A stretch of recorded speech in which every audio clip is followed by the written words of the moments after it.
Bismillahirrahmanirrahim. Assalamu alaikum, dear students. Topic of today's lecture is Law of Diminishing Marginal Utility.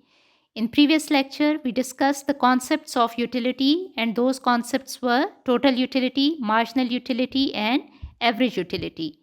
Now today, we are going to discuss the law related to marginal utility, and this law is known as Law of Diminishing Marginal Utility. Law of diminishing marginal utility states that the additional utility gained. Don't get confused with the word additional utility. Additional utility means marginal utility. So the law states that additional utility or marginal utility gained from an increase in consumption decreases. It means to say when we go on consuming more and more of a commodity, our marginal utility for a commodity decreases. Marginal utility is the change in total utility. So the law of diminishing marginal utility states that marginal utility gradually decreases with the level of consumption. We can see in a table and in a graph also. Suppose a person is drinking a water. When he takes a first glass of water, his total utility is 22. His marginal utility is 0. When he takes a second glass, his total utility becomes 34. Now we can calculate the marginal utility, because marginal utility means total utility of a present unit minus total utility of a previous unit. His present glass is glass number 2. His previous unit is glass number 1. So marginal utility will be total utility of a glass number 2 minus total utility of a glass number 1, that is 12. When he drinks a third glass, his marginal unit becomes third glass.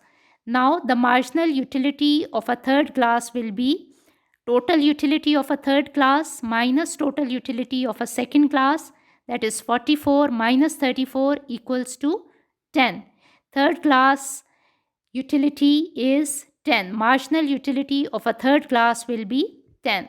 Likewise, consumer goes on consuming water. When he reaches to 7th glass, his utility becomes maximum, that is 64. Now, when he takes 8th glass, his utility remains the same, that is 64. When he reaches to maximum, his marginal utility becomes 0. That is 64 minus 64 equals to 0. And after that, when he consumes a 9th glass, his total utility decreases, that is 62. And marginal becomes negative. 62 minus 64 equals to minus 2.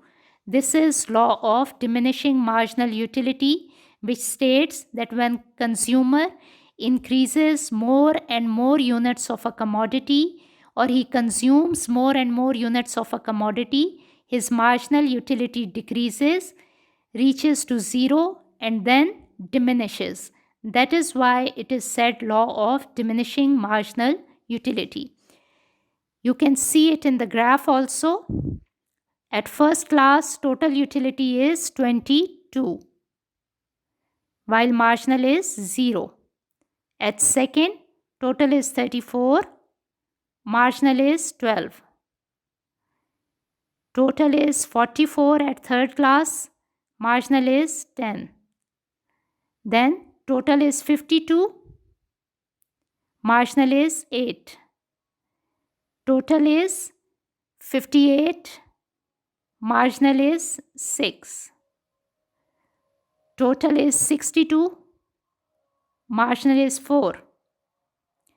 Total is 64, marginal is 2. Now total reaches to maximum, number remains the same, that is 64, marginal is 0. And when total decreases, marginal becomes negative. When you join these points, you get the curve.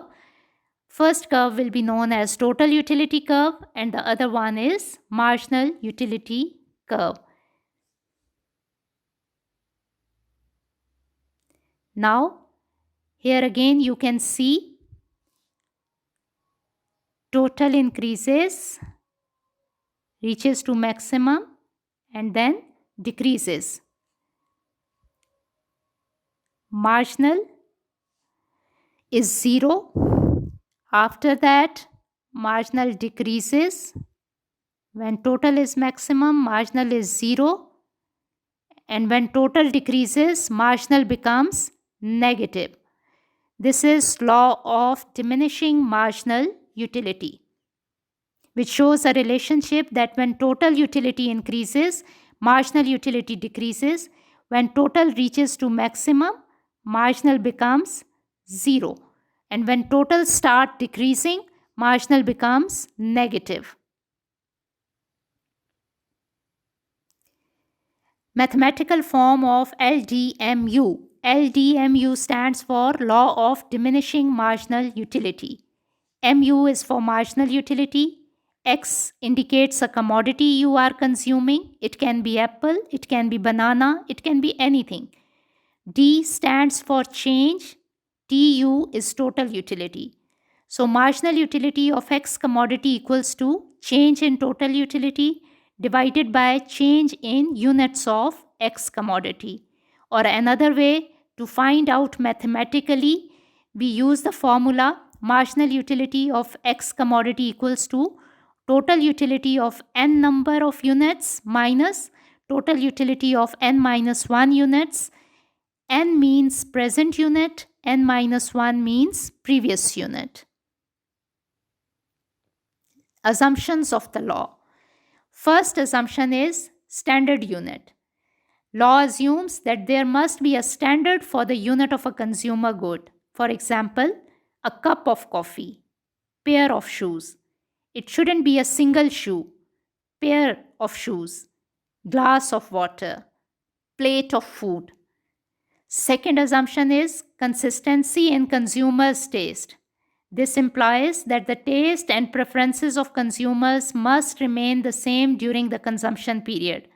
If the taste of a consumer changes, law will not hold or will not take place. Continuity in consumption. This implies that the consumption of a good should be continuous. In other words, this assumption states that the time interval between the consumption of units must be short. For example, a person drinks one glass of water in the morning and another at noon.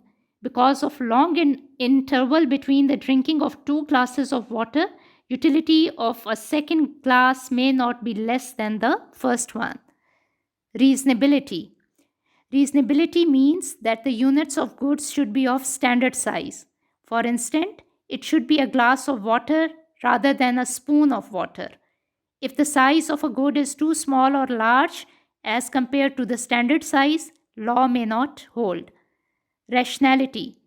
Rationality requires that the behavior and mental condition of the consumer should be normal during the consumption period. Limitations of the law. The law of diminishing marginal utility forms the basis for various other economic laws.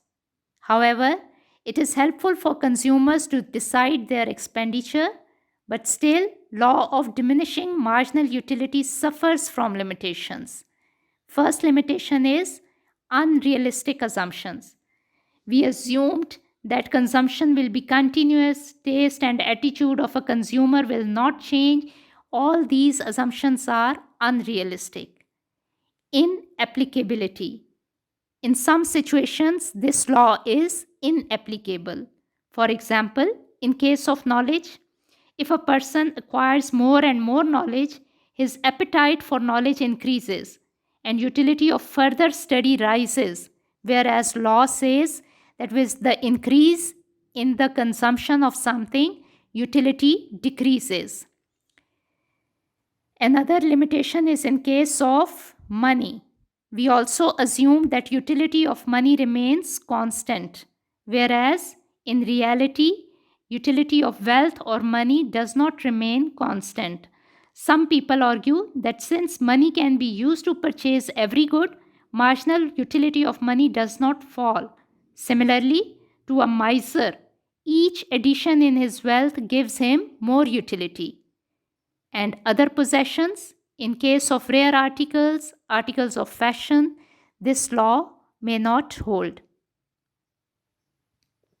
Exceptions of the law. Exceptions are intoxicants. The more a person drinks, the more he likes it. His utility increases, whereas law says with the increase in the consumption, utility decreases. Repeatedly, the thing is application to money. Law equally holds good for money. It is true that more money the man has, the more greedy. Right? Or it means to say that miser person feels more satisfaction with the addition of a money. To a miser, each addition in his wealth gives him more utility. Rare collections. If there are only 2 diamonds in the world, suppose, the possession of second diamond will push up the marginal utility.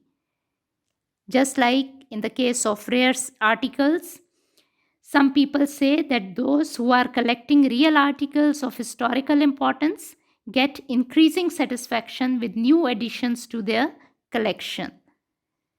Then, utility is subjective. Subjective is something which you can feel. You cannot measure. There is no measuring rod for measuring utility. Every commodity is not an independent commodity. Some commodities are complementary goods. They are bought with each other. So, measuring their utility separately is not possible. And marginal utility can't be estimated for all the commodities. This is all for today, students. Thank you very much. Till next lecture, stay blessed and enjoy yourselves. Allah Hafiz. Assalamu alaikum.